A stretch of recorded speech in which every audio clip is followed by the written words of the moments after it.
केलं ना की मला माझे जुने दिवस आठवले। 20 जणांचा संसार सांभाळायची मी आणि 40 भाकरी थापायची ह्या चुलीजवळ सकाळ व्हायची माझी आणि चुलीजवळ शेवट। अजिबात वेळ नसायचा मला, घटकाभर उसंत मिळायची नाही। रांधा वाढा उष्टी काढा, पण त्यात मला खूप मजा यायची ग। माझी सासून फार खमकी, पण माझ्यावर मात्र तिची खूप माया होती। नानी, तुम्ही इथे एकट्याच राहता ना? तुमची फॅमिली कुठे आहे? हो रे बाबा, एकटीच असते मी। पुरात माझी सगळं कुटुंब वाहून गेलं आणि एकटीच राहिले मी। महादेवाने मला एकटीला का वाचवलं कोणास ठाऊक। असो,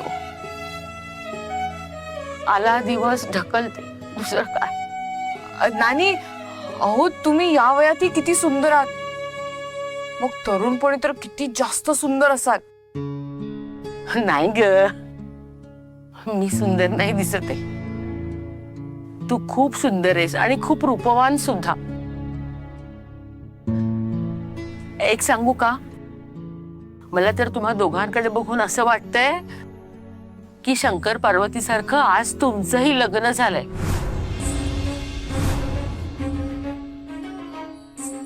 नवथर जोडप्याचा संसार नव्याने सुरू झालाय असं वाटतंय मला। मला तर असं वाटतंय साक्षात शंकर पार्वतीच माझ्या घरी आले। नानी, मला सांगा, तुम्हाला आम्ही दोघं शंकर पार्वती सारखेच का वाटलो? का कुणाच ठाऊक, पण तुम्हाला बघितलं ना, मला साक्षात भगवान शंकर आणि माता पार्वतीचंच दर्शन झाल्यासारखं वाटलं। असो, तुम्हाला मी त्रास देत नाही। तुम्हाला काय लागेल ते हक्काने मागा। हर हर महादेव, शंभू महादेवा, रामेश्वरा।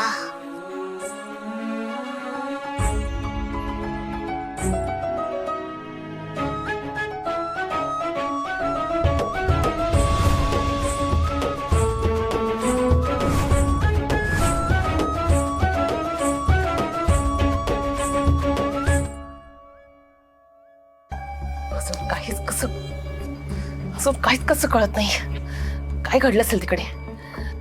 प्लीज शेट